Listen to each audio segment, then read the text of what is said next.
Right. What's your name? My name is William Watkins. And what's your DJ name? My DJ name is shared by me and Oscar Slade, Yeah. the other half of LFO UK, which is the name. How did you start DJing? Started here at Bath College, more or less, where I did the music technology course, where they taught us a bit of DJing as part of the course. From that I started to work on it at home, brought in my friend, and we made quite a good duo, so we started to try and get involved in the little nights in Bath. That's pretty much where it started. What single night out has been the most memorable for you, as a DJ? As a DJ, we played at Lakota once. We got booked. It was a fairly lucky ordeal, and it was just a great night. We had a really nice sound system. People were in the mood and dancing, which you don't always get at some of the smaller gigs. So this was really good, and we had 2 sets on that night. It got extended, which was super fun. Okay, right. And as somebody that an attendant person, goes to event, what is your most memorable night? Potentially, I've had some really good nights at Black Swan. I think one of my favourite nights was one of my favourite nights for a slightly different reason. It wasn't the filthiest night with the craziest stuff. It was a nice blend. They had a massive sound system in the main room, and it was kind of a chronological order of the night. It started off kind of bass line, went into drum and bass and jungle, and then progressed into dub and reggae. And it was perfect because at the dub and reggae bit, there were just loads of people, really vibesy, lots of live MCs. It was really, really chill. It was a nice experience. Who is your biggest inspiration? I think a good example right now would be Conductor, who's a UK garage producer. He's also just started a record label that is super successful at the moment. He's really bringing this kind of music to the front of the scene, which it hasn't been for a while. He's got loads of new and upcoming artists like Sammy Virgie on board, who's another amazing producer, and he's just doing bits with really good, skilled, talented people, making good, tasteful music, and it's doing well, and I'm happy for him. Do you have a lot of respect for him, and who else in the industry do you have a lot of respect for? Any artist really who can really identify their own niche. You have a lot of stuff that is a bit crowd pleasing, which is good because you have a lot of crowds that need pleasing, but it's always worth paying dues to the people that really go out of their own way to make some fresh and interesting stuff. What advice would you give to DJs to inspire? Keep trying. A lot of the time it's really hard to get people's attention when you're trying to make a name for yourself, and it's a long journey that we're not close to completing yet, but we're on our way. And it can be boring, disappointing and hard. Obviously not when you get booked, that's really fun. But the in-between bits, you have to dig for it, you have to be persistent. What is your opinion regarding the difference between old school DJing, where it's on vinyls, to modern DJing, which is more tracks and...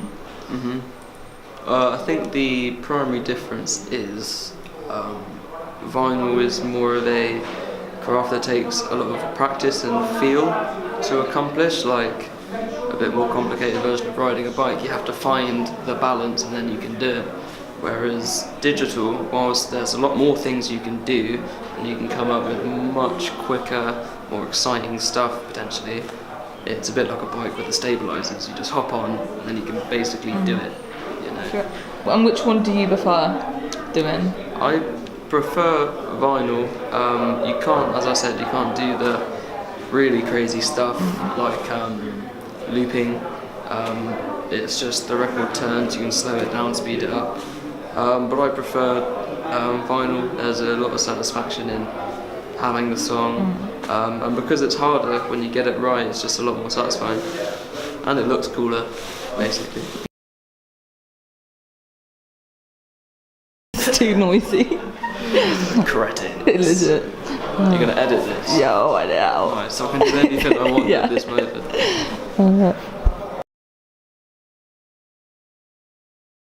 Where do you see Where do you think the scene is going? It is becoming increasingly underground. I believe there's always been an underground presence, but it's coming to the forefront.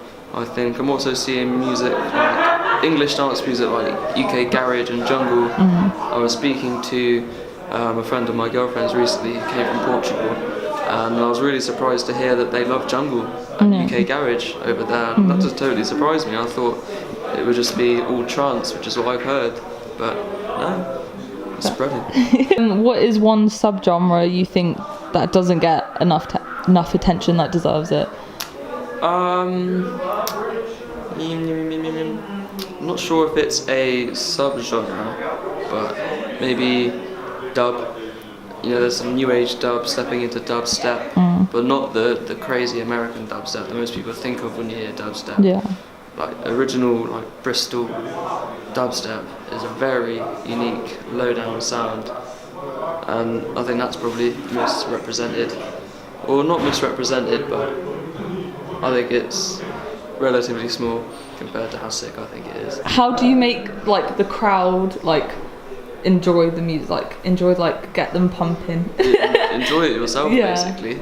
Fair. And don't be a dickhead, although that tends to work sometimes. I think you can be genuine, enjoy yourself with the crowd. I think that's important. And be interesting, you know, play some stuff that people don't expect. I think something that is really important is playing something new. I think there's a selection of people that like to go out and hear the songs that they know, but I think there's a bigger majority, and even some of those people, that will enjoy hearing new stuff more. So I think that's an important thing, giving people a new experience. What is something that bugs you about being a DJ and the DJ scene? People thinking that they don't have to pay you, because when you've not made it, when I say made it, I mean when people aren't buying tickets specifically to see you in the majority, there's the dynamic where they're doing you a favour by booking you, which is kind of true because we want to be booked, we want to, you know, do what we do, but there comes a point when you have to ask for payment because you spend money on music, you spend money on travel, you spend a lot of money on equipment, so you have to try and ask to be paid, which is obviously really tricky because they can just say no. So it's finding the balance in that is very, very difficult. Like I asked before, like your most memorable night as a DJ, what do you think you can do to make that a memorable night for someone? Do something a bit crazy. For example, the last night we had at Nest before it closed, we were just told it was a jungle set, but we had an idea of mixing it up. We started off with some dubstep, which, you know, draws some people in because they're hearing something a bit odd that they weren't expecting. They check it out, and then we stepped it up into jungle. We dropped some brand new tunes just been released, dropped some dub plates that we've made, which are going to be remixes that people haven't heard before. So that just makes it a bit more exciting. Just something they haven't heard before.